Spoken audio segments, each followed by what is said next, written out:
दोस्त इसका आगे का जो क्वेश्चन जो बचा हुआ था रिमेनिंग पोर्शन उसी को चलो कराने आया था। देखिए शॉर्ट नोट जो है एचएस डायमंड और सैटेलाइट टंगस्टन कार्बाइड का बहुत इंपॉर्टेंट शॉर्ट नोट है।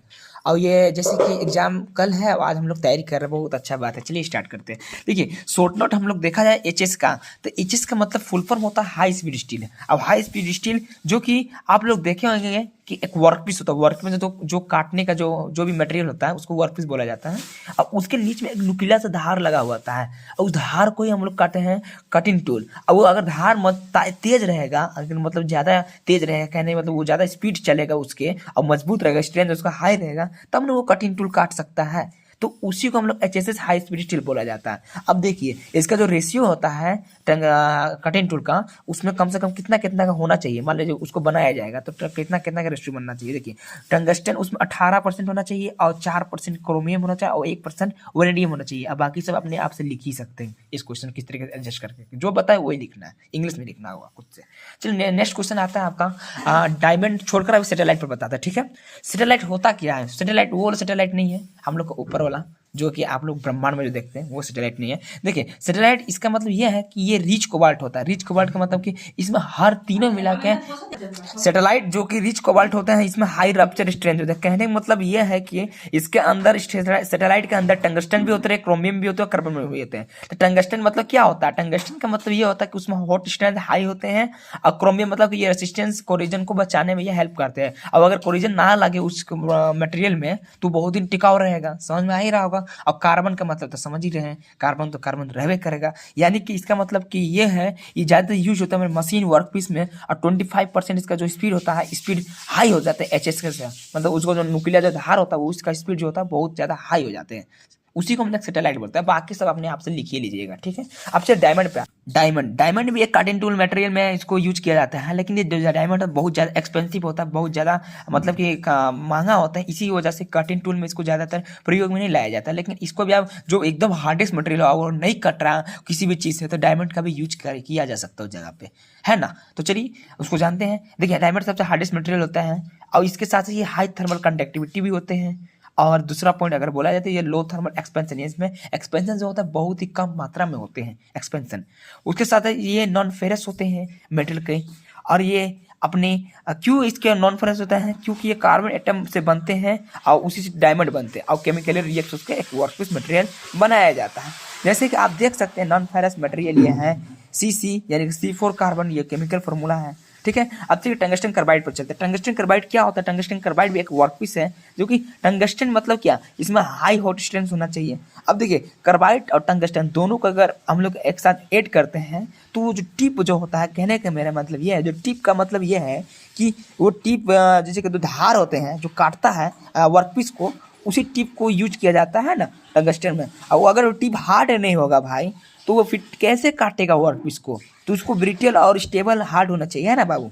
तो समझ में आ ही रहा होगा। तो टंगस्टन कार्बाइड मैन्युफैक्चरिंग होता है किस चीज़ में? तब है ना वो फिर पाउडर मेटलर्जी प्रोसेस बनाया जाएगा, यानी कि पाउडर टाइप का करेगा, सीमेंट टाइप का प्रोसेस करेगा। टंगस्टन और टाइटेनियम दोनों मिक्स होकर एक कंप्रेस्ड फर्नेस में जाते हैं और वो बहुत ज़्यादा हार्ड कटिंग बना देते हैं उस चीज़ को, है ना, टिप को बनाते हैं। इसको टिक बनाने का तरीका ही बताया जा रहा है। ओके, अब चलिए नेक्स्ट क्वेश्चन में मूव आउट होते हैं। आप लोग बहुत लोग का डिमांड था ड्रॉ टीटीटी टेम्परेचर और ट्रांसफॉर्मेशन, और इसको साथ साथ में एक्सप्लेन कर दीजिए। चलिए एक्सप्लेन करते हैं, बहुत इंपॉर्टेंट क्वेश्चन। देखिए टीटीटी डायग्राम जनरली हम लोग जो कि टाइम टेम्परेचर ट्रांसफॉर्मेशन कहा जाता है। देखिए इसमें टेम्परेचर है इंक्रीज हो रहा है और इसमें क्या हो रहा है, टाइम आ रहा है। कहने का मतलब इसमें देखिए ये तीनों जो रो है बहुत इंपॉर्टेंट, बहुत ज़्यादा समय भी ले रहा है। देखिए हम जल्दी जल्दी हम इसको सोच रहे हैं कि जल्दी जल्दी कवर कर दें। ये देखिए फर्स्ट जो निकल रहा है ये स्लो कूलिंग हो रहा है, फिर इसके बीच में से जो निकल रहा है फास्ट कूलिंग हो रहा है, और ये जो एकदम सबसे नीचे ये सुपर कूल्ड है, यानी कि सुपर कूल में सब पूरा लिक्विड में आ गया। ओके, अब देखिए स्लो कूलिंग का मतलब आप क्या समझ रहे हैं?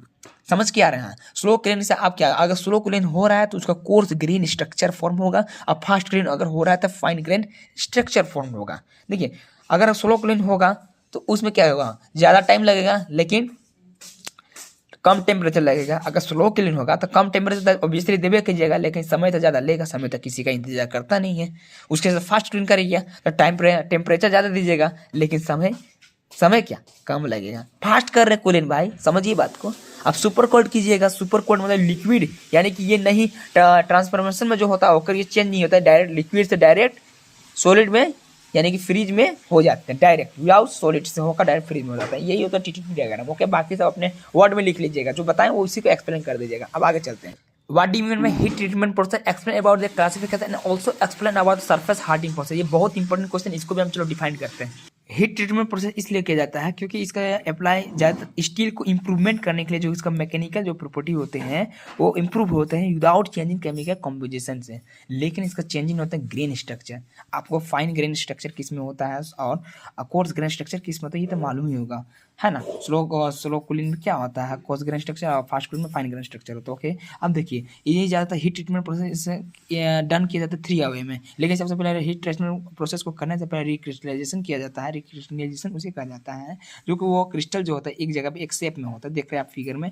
अब देखिए इसका 3 प्रोसेस होता है। हीटिंग कीजिएगा, कुछ देर में होल्डिंग कीजिएगा, होल्डिंग करने के बाद फिर उसको 3 कैटेगरी में बढ़ जाएगा। क्या किस में कीजिएगा, स्लो कूलिंग में कि फास्ट कूलिंग की मीडियम कूलिंग होना चाहिए। ठीक है, ये आपका डायग्राम है। अब इतना ही समझ गया, ये पूरा ये जो वर्ड जो इतना बड़ा जो लिखे हैं ये बहुत सोलिंग। देखिए होल्डिंग का मतलब क्या, जो वर्कपीस जो मटेरियल होगा उसको हीट कीजिएगा, कहाँ तक, रिक्रिस्टलाइजेशन टेम्परेचर तक, है ना। उसके बाद फिर उसको क्या हीटिंग कीजिएगा, लेकिन रेसिडुअल स्ट्रेस तक। रेसिडुअल स्ट्रेस वो कहा जाता है जो शुरुआती से उसमें से जो स्ट्रेस निकलता है, कुछ ना कुछ कमी हो जाता है, उस कमी को हम लोग दूर करने के लिए रेसिडुअल स्ट्रेस बोला जाता है उसी चीज़ को।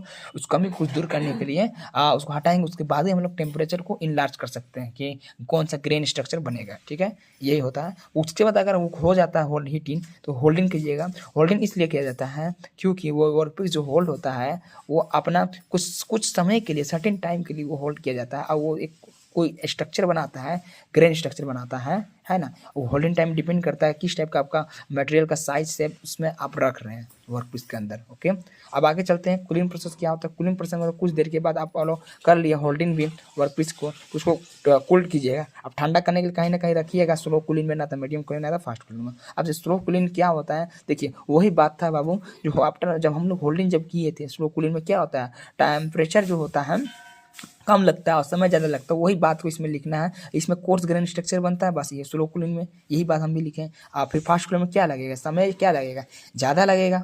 अगर फास्ट हो रहा है कूलिंग तो समय क्या होगा, टेम्परेचर उसमें डिक्रीज होगा, और फिर जो rate date gift fine grain structure बनेगा। समझ में आ ही रहा होगा, है ना। अब आगे चलते हैं।